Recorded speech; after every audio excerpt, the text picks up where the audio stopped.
Sa simple pagtulong mo, mayroong buhay na naisasalba, mayroong pamilyang umaangat. The Senate is now constituted. At ito ang mismong Chinese Coast Guard na Napakinggan ni PBBM. 6 na milyong balot ang gagamitin. Sa A to Z, kumpleto tayo.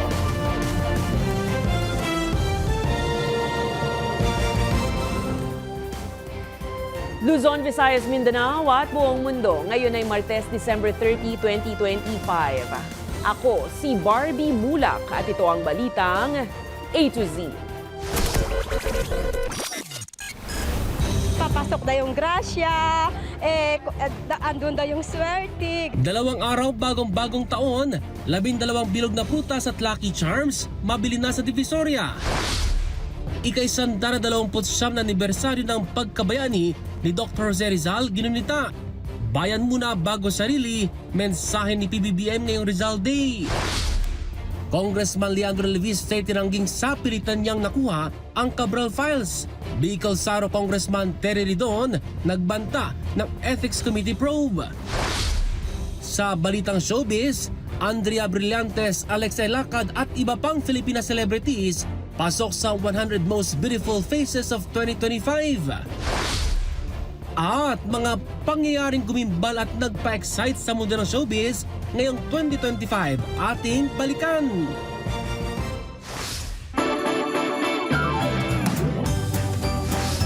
Magandang gabi, pambungad sa ating newscast. Isang araw bago ang bisperas ng pagsalubong sa bagong taon. Kumpleto niyo na po ba ang 12 bilog na prutas? Nakaset up na ba ang inyong prosperity bowl? Kung hindi pa po mga ka-A to Z, pwede pang humabol sa pagbili sa hile-hilerang mga tindahan sa Divisoria. Alamin natin ang latest sa balitang A to Z ni Naomi Almohan. Manifesting maunlad, malusog at masaganang 2026. Ito ang hiling ng bawat Pilipino ngayong nalalapit na ang pagpapalit ng taon. Kaya ang bilihan ng mga bilog na prutas at iba pang pampaswerte sa Divisoria, Manila, patok na. May bilog na hugis, itlog. Isa nga ang itlog sa itinuturing na pampaswerte tuwing sasapit ang bagong taon. Bukod kasi sa bilugan ng hugis nito, kawangis na ang barya o di kaya naman ng pera, simbolo rin ito ng bagong buhay o simula, kasaganahan at pag-unlad, base na rin sa kaugalian at paniniwala ng pamilyang Pilipino. Si Silva halos masuyod ng hilera ng prutasan, makumpleto lang ang kanyang 12 round fruits. Diba? Sabi nila pag nakumpleto daw yung papasok na yung grasya, andun na yung swerte, ganon. Kaya nag-ikot ako naghahanap talaga ako ng makumpleto siya, different kinds of fruits. Taon-taon niya na rin itong ginagawa, pati ang iba niya pang tradisyong panghatak ng swerte. Ginagawa yung mga bilog-bilog na pagkain, yung mga matamis daw para yung love sa family. Yon, ginagawa ko din yon. Tsaka, of course, pray. Pananalangin po talaga kasi naman din natin yung mga ganon kung wala tayong faith sa Panginoon. Kanya-kanya na ring pili ng mga prutas ang ibang mamimili, kaya ang ilang prutasan, dumarami ng benta kahit mas mahal ang bentahan ngayong taon. Mahal din yung bigay ng supplier, kaya tinataasan. Yung iba naman na hindi tumaas, same pa rin. Karamihan sa bentahan ng prutas, 300, gaya ng kiwi, mansanas at orange. Meron ding nakabase sa kilo. Ang chiko, 50 to 90 pesos ang kalahating kilo. Ang 1/4 kilo ng cherry, nasa 350 pesos. 100 piso kada balot ang kiat-kiat. Isang balot ng blueberries, 200 piso. Ang mangosteen naman, 200 piso kada kilo. Habang ang ubas, naglalaro sa 200 to 300 pesos, depende kung may buto o wala. At syempre, blockbuster na rin ang Lucky Charms, gaya ng pangsabit sa mga pintuan, golden figures, angpaw, golden coins, at kung iwas paputok ang nais, pero gusto pa rin ng pangpaingay sa bagong taon. Bagong-bago ngayon ang electric fireworks. Malakas din naman po. Hindi naman po may matumal, lalo na po ngayong buwan. Kasi po, season po ngayon eh. Kaliwat kanan na nga ang mga nagtitinda ng pampaswerte para sa taong 2026. Samot-saring Lucky Charms at Money Charms ang mabibili. Walang masama kung maniniwala sa mga ito. Pero dapat pa rin kaakibat ng bawat paghahangad sa kasaganahan ang sipag at dedikasyon. Ika nga, nasa Diyos ang awa, nasa tao ang gawa. Para sa Balitang A to Z, Naomi Almohano. Mga ka-A to Z, isang tulog na nga lang at kainan na naman sa medianoche para sa lubungin ng bagong taon. Pero bago po ang kainan, ngayong Huwebes ng hating gabi, may paalala ang health expert kaugnay ng tinatawag na Holiday Heart Syndrome dahil sa sunod-sunod na handaan. Ginigit po ni Dr. Ray Sarinel na may kadikit itong peligro sa kalusugan na hindi dapat balewalain. Katunayan, tumataas niya ang insidente ng mga atake sa puso, stroke at iba pang sakit tuwing holiday dahil na rin sa sobrang pagkain, pag-iinom ng alak at pagpupuyat. Payo ng eksperto, hinay-hinay at palaging i-check ang mga kakainin kung masustansya at makatutulong ba sa kalusugan sa pagpasok ng bagong taon. Dahil na rin siguro sa patong-patong na senaryo, sobrang dami ng pagkain, especially po maaalat, matatabang pagkain, po bigla na lang pumakarans po ang pasyente ng mga kumakabog yung dibdib, palpitasyon, erratic yung heartbeat. Minsan bigla ka matigilan na naman, nararamdaman mo parang umiiba at tibok ng puso ko.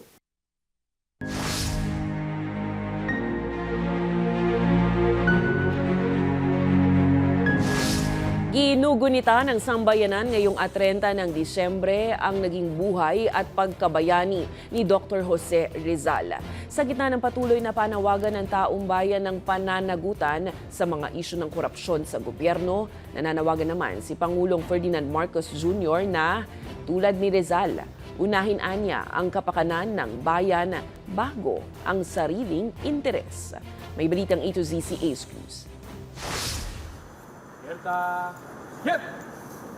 Mag-alas 5 na madaling araw nang simula ng Knights of Rizal ang marcha mula Fort Santiago sa Maynila hanggang sa Luneta Park ngayong 129 na taong pagkabayani ni Dr. Jose Rizal.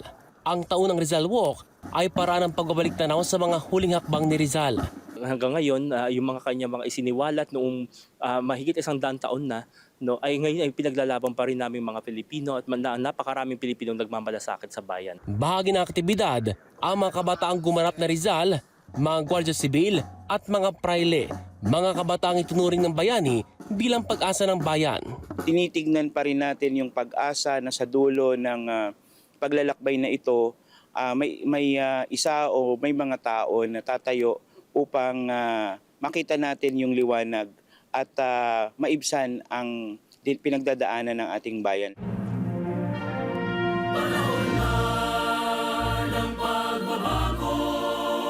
Nagbigay pugay naman si Pangulong Ferdinand Marcos Jr. sa bantayog ni Rizal sa Luneta Park.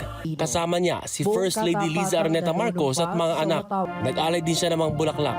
Sa gitna ng mga isyu ng korupsyon na naging laman ng mga balita ngayong taon, inamin ng Pangulo sa kanyang pahayag na hangad pa rin ng taong bayan ang katapatan at pananagutan mula sa kanilang mga lider, bagay na dapat anyang masalamin sa buhay ni Rizal. Ayon pa sa Pangulo, dapat manaig ang mga prinsipyo ni Rizal at unahin ang bayan sa halip na pansariling interes. Pinangunahan din niya ang pamaskuhan dog mula sa Pangulo sa Rizal Park Open Air Auditorium. Sa hiwalay na pahayag, sinabi naman ni Vice President Sara Duterte na hindi lamang sa paglaya sa banyagang mananakop ang dapat na matamasa ng bawat Pilipino, kundi pati na rin ang paglaya ng ating isip at damdamin mula sa pang-aabuso, pagkawatak-watak at kasamaan. December 1896 nang iharap sa court-martial si Rizal dahil sa mga kasong rebelyon at sedisyon laban sa Espanya. Bunsod ito ng mga kasulatan ni Rizal tungkol sa katiwalaan at kawalan ng katarungan sa pamahalaan.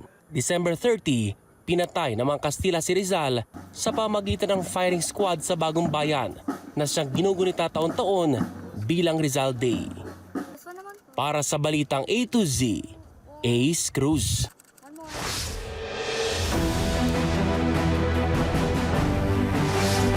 Naniniwala ang Malacanang na ang pagbaba ng trust at approval ratings ni Pangulong Ferdinand Marcos Jr. ay posibleng bunga ng desisyon niyang ipaimbestiga ang mga alegasyon ng korupsyon sa loob ng kanyang administrasyon. Kasunod ng pahayag ng lumabas ang survey ng Pulse Asia na isinagawa nitong December 12 hanggang 15 na nagpapakita ng pagbaba ng performance sa trust ratings ng presidente sa 34 at 32%. Nananatili naman sa 56 at 54% ang ratings ni VP Sara Duterte. Ayon kay Communications Undersecretary Claire Castro, handa umano ang presidente na tanggapin ang pagbaba ng kanyang rating kung ang kapalit naman nito ay ang pagpapanagot sa mga sangkot sa maanumalyang flood control projects. Tinukoy rin ni Castro na bagamat mataas ang rating ng vice-presidente, nananatiling walaan niyang resulta ang investigasyon sa kanyang confidential funds na umano'y hinaharang ng ilan sa kanyang mga kaalyado. Ayon sa Malacanang, gagamiting gabay ang survey results pero hindi ito magpapabago sa desisyon ng Pangulo laban sa kanyang laban kontra korupsyon. Ginawaran ng Order of Lacandula Rank of Grand Cross o Bayani ang yumaong Migrant Workers Secretary Maria Susana Tuts Ople ngayong Martes bilang pagkilala sa kanyang serbisyo at pamana sa bayan. Pinuri ni Pangulong Ferdinand Marcos Jr. si Ople bilang isang pambihirang lingkod bayan na nagserbisyo sa bansa dahil sa mga polisiya at programang kanyang iniwan. Ayon kay PBBM, si Ople ang naglatag ng pundasyon ng kasalukuyang sistema ng DMW, kabilang ang paglagda sa 42 bilateral agreements para sa OFW sa kanyang panahon ng panunungkulan. Binigyang diin ni Marcos na kahit may sakit noon si Ople ay hindi siya huminto sa paglilingkod at nagtrabaho hanggang sa huling mga araw ng kanyang buhay. Kinalala rin ang papel ni Ople matapos niyang itatag ang Blas Ople Policy Center and Training Institute sa pagbuo ng mga ugnayan sa iba-ibang bansa patungkol na nakatulong sa proteksyon ng mga OFW. Tinanggap naman ng anak ni Ople na si Estel Ople Osorio ang parangal para sa kanyang ina. Today, we are reminded that there are extraordinary public servants who never truly leave public service. This is because their legacy continues to protect the very people they stood for long after they are gone. She said she always wanted to help because they were Filipinos. And no Filipinos should be left behind, should be ignored, should be forgotten.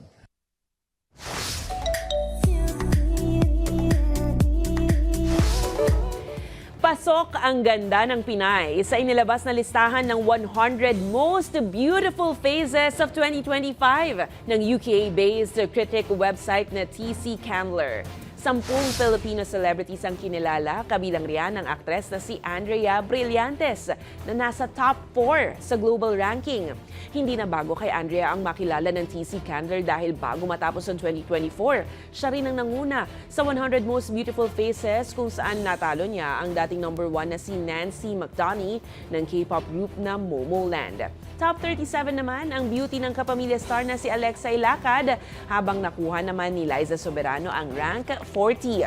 Top 69 naman ang ex-PBB Gen 11 housemate at aktres na si Kai Montinola, habang top 82 si Kim Chu at top 99 naman si Bini Aya. Ilan pa sa mga Pinay celebrities na pasok sa listahan ay sina Hyacinth Caliado, Jelly Danca at Jasmine Helen Zudley Skills. Samantala, number 1 naman ngayong taon sa 100 Most Beautiful Faces ang Blackpink member na si Rosé.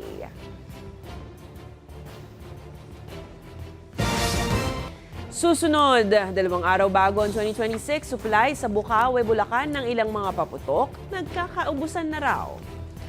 At Congressman Leviste posibleng maharap sa ethics complaint para magpaliwanag kung paano nakuha ang Cabral files ayon kay Congressman Ridon. Abangan ang kumpletong ulat sa pagbabalik ng Balitang A to Z.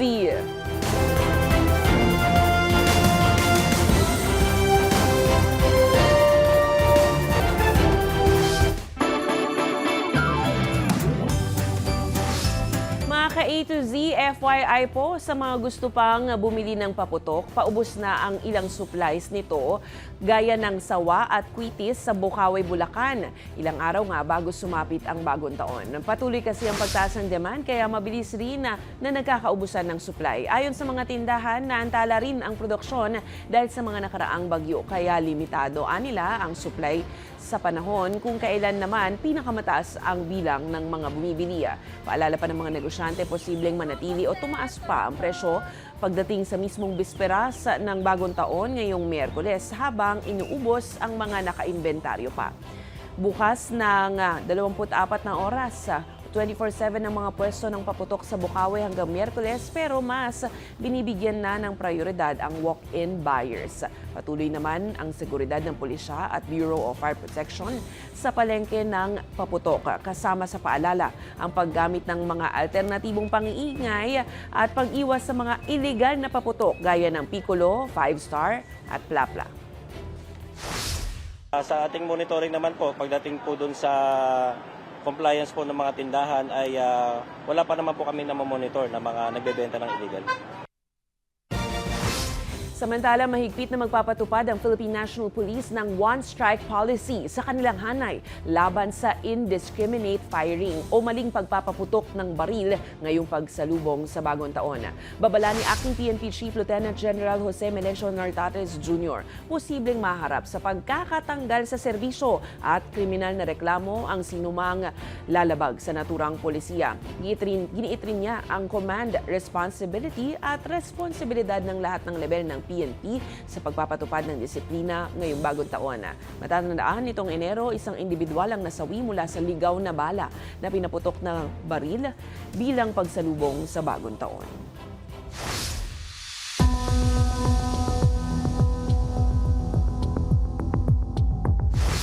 Itinatanggi ni Congressman Leandro Leviste ang mga akusasyong iligal niyang nakuha ang mga dokumento ng yumaong DPWH Undersecretary Catalina Cabral.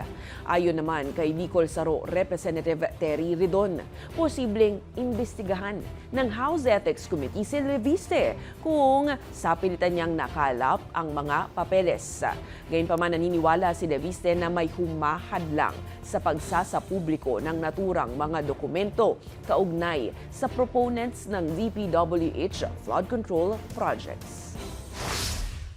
Maaaring maharap sa ethics complaints si Batangas 1st District Representative Leandro Leviste ayon kay Bicol Saro Congressman Terry Ridon dahil sa mga alegasyong illegal na nakuha ni Leviste ang files ng yumaong DPWH Undersecretary Catalina Cabral kaugnay sa flood control projects ng pamahalaan. Paulit-ulit yung sinasabi na meron siyang authority to obtain the files.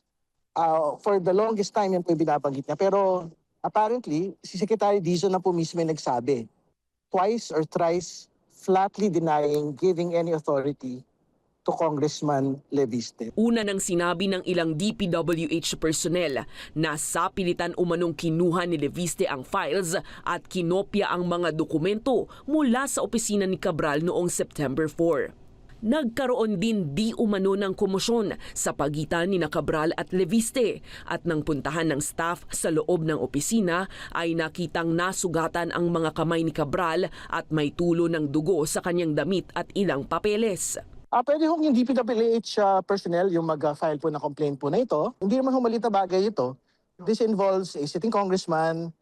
This involves a dead DPWH undersecretary at the center of the flood control controversy at merong aktual na insidenteng nangyari. Una nang sinabi ni Leviste na batay sa mga dokumentong nakalap niya mula kay Cabral, matutunton ang mga politiko at grupong may budget insertions kabilang di umano ang Bicol Saro Party List. Naniniwala si Leviste na may pumipigil umano kay DPWH Secretary Vince Dizon na isapubliko ang Cabral files. Itinanggi rin niya ang mga akusasyong iligal niyang nakuha ang mga papeles at nagpasalamat siya sa DPWH sa pag-authenticate sa naturang mga dokumento. Ayon sa kongresista, naipakita na niya ang mga dokumento sa Independent Commission for Infrastructure at sa Ombudsman Investigating Team, kaya't nananawagan siya sa mga ahensyang ito na isapubliko na ang mga dokumento. I consistently say I showed it. Kasi hindi nga po nila hiningi ang mga kopya. Wala po akong iniwan sa kanila dahil wala po silang hiningi. At sinasabi ko nga sa kanila, dapat tignan pa nila ito ng mas mabuti. Nagpasalamat din si Leviste sa mga sumusuporta sa panawagang ilantad ang mga dokumento, kabilang si Senate President Pro Tempore Panfilo Ping Lacson at House Deputy Majority Leader Egay Erice. Sa ngayon, nasa pangangalaga na ng Ombudsman ang lahat ng files ni Cabral upang siyasatin matapos ang kanyang bigla ang pagkamatay noong December 18. Hinainan na ngayong Lunes ng warrant of arrest mula sa Sandigan Bayan ang dalawang board of directors ng SunWest Corporation sa Legazpi City, Albay, kaugnay ng umano'y korupsyon sa mga flood control project. Unang pinuntahan ng mga pulis ang bahay ni Noel Yap Cao, ngunit kasambahay lang ang humarap sa mga otoridad. Dumating ang asawa ng akusado at pinayagang makapasok ang mga pulis kasama ang isang barangay official, gayunpaman bigong matagpuan si Cao. Sumunod namang pinuntahan ang bahay ni Consuelo Daito Aldon, isa ring board member ng kumpanya, pero caretaker lang ang naabutan ng mga pulis. May dalawang kasong ng paglabag ang dalawa sa Section 3 ng RA 3019 o Anti-Graft and Corrupt Practices Act, may piyansa na 90,000 pesos. Naharap din sila sa kasong malversation of public funds through falsification of public documents sa ilalim ng Revised Penal Code na walang inirerekomendang piyansa. Wala namang record na lumabas na ng bansa ang dalawa.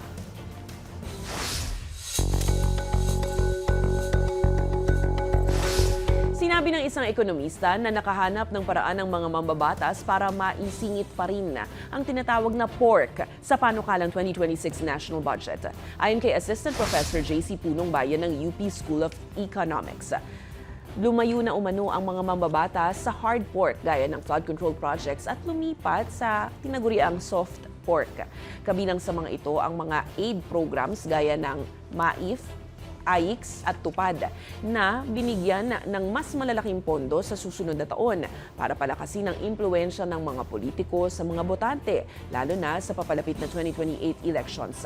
Ayon pa sa UP Economist, marami sa mga ipinangakong reforma sa 2026 spending plan ay hindi rin umano natupad sa kabila ng mga pahayag na aayusin ang sistema ng paggastos ng pamahalaan. We've seen an explosion of these soft pork projects, not just in the 2025 budget, but actually in the years in the run-up to the 2025 elections. And of course, the context here is that soft pork projects have been leveraged by politicians as a way to gain influence over their constituents in the run-up, especially to elections.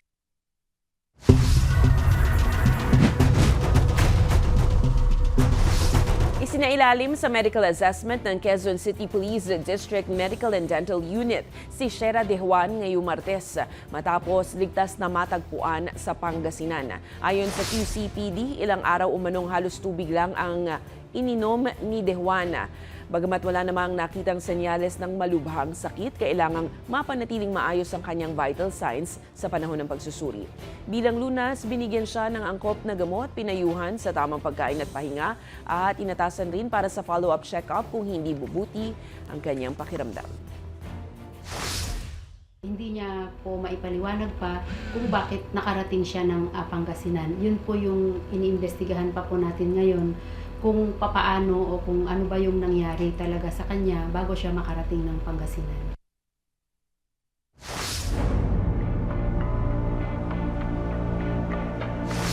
Inaresto ng Philippine National Police Criminal Investigation and Detection Group ang ikatlong suspect na sangkot sa umano'y human trafficking case na iniuugnay kina dating presidential spokesperson Harry Roque at Cassandra Ong kaugnay ng iligal na operasyon ng offshore gaming operators sa Pampanga.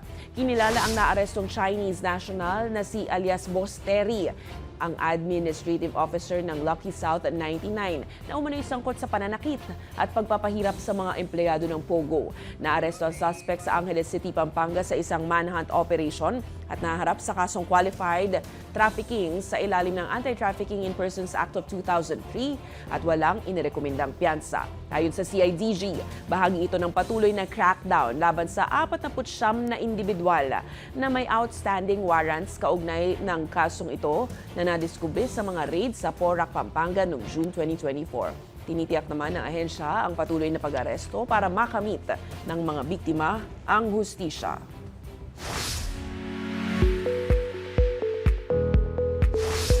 Nag-courtesy call si Filipino-American singer at 2025 America's Got Talent Grand Winner Jessica Sanchez kay Pangulong Ferdinand Bongbong Marcos Jr. at First Lady Liza Marcos sa Malacanang Palace ngayong Martes, December 30. Sa kanilang pagpupulong, inimbitahan ng Pangulo si Sanchez na magtanghal sa ASEAN Summit sa May 2026 na gaganapin sa Cebu. Ayon sa Filipino-American singer, excited siya na irepresenta ang mga Pilipino sa summit at mag-perform ng Tagalog songs, maging collaboration sa ibang Pinoy artists. Ilan sa mga susunod na proyekto ni Jessica, ang paglabas ng bagong album sa unang bahagi ng 2026 at ang pagtatanghal rin sa New Year's Countdown sa Manila Marriott ngayong bisperas ng 2026. Sa aming pagbabalik, mga celebrities na pumanaw ngayong 2025 at mga nagpakita ng talento sa international stage, muling balikan. Manatiling nakatutok, kayo ay nanonood ng Balitang A to Z.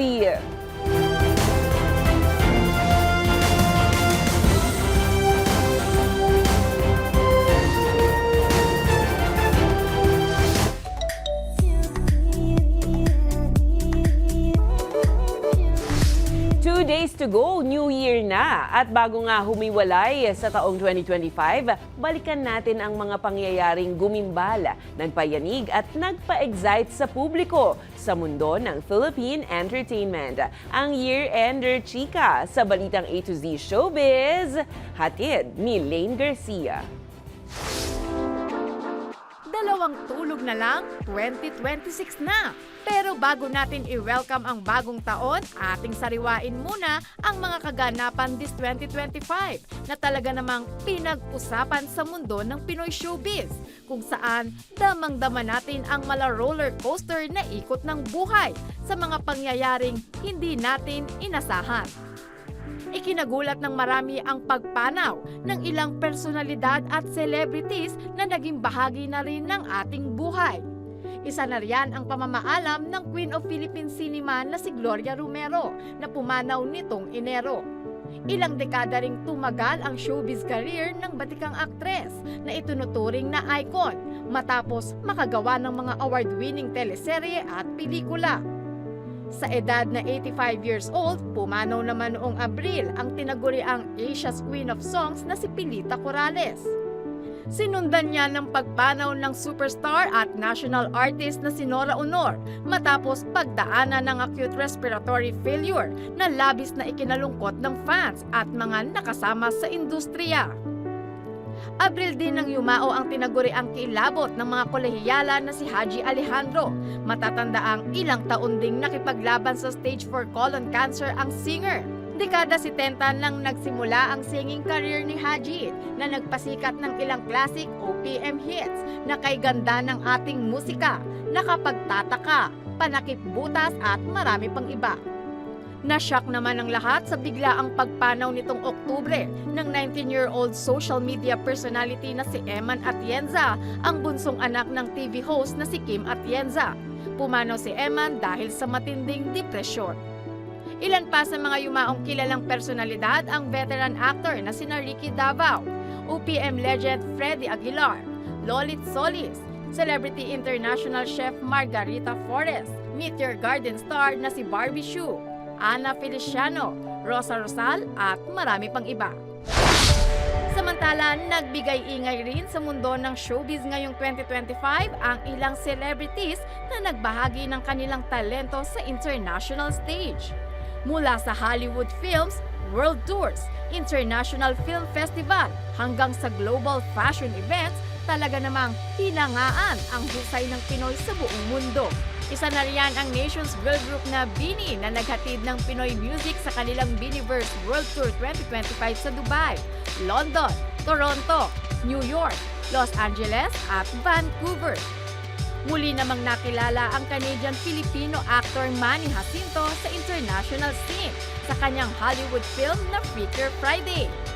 habang muli namang gumawa ng kasaysayan si Tony Award winner at Broadway star Lea Salonga bilang kauna-unahang Pilipino na nagkaroon ng Hollywood Walk of Fame 2025 to 2026. Kasama rin syempre ng magwagi, our very own Jessica Sanchez sa America's Got Talent, even though she's preggy na talaga namang God's grace ang kanyang victory. Ang mga celebrities naman na sina Heart Evangelista, Michelle D., Pia Wurtzbach at Ann Curtis nagpakita ng Filipino elegance sa pamamagitan ng kanilang partisipasyon sa international fashion events at global fashion weeks. Kaya naman more to come sa Philippines this 2026. Para sa balitang A to Z Showbiz, Lane Garcia.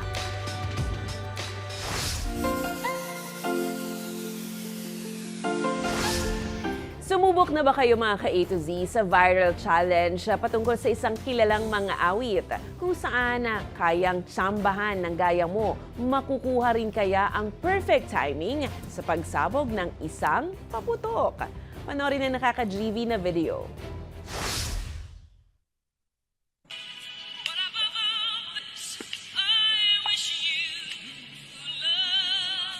Sige.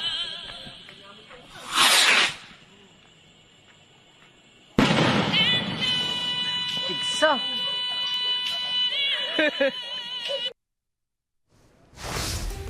Kung kayo ay may kwentong kakaiba, mga kwento ng pag-ibig o storya ng inspirasyon at pag-asa, maaari itong ibahagi, sumali sa ating Facebook group na Balitang A to Z, panoorin ang replay ng ating programa at sundan ang ating social media pages hanapin ng Balitang A to Z.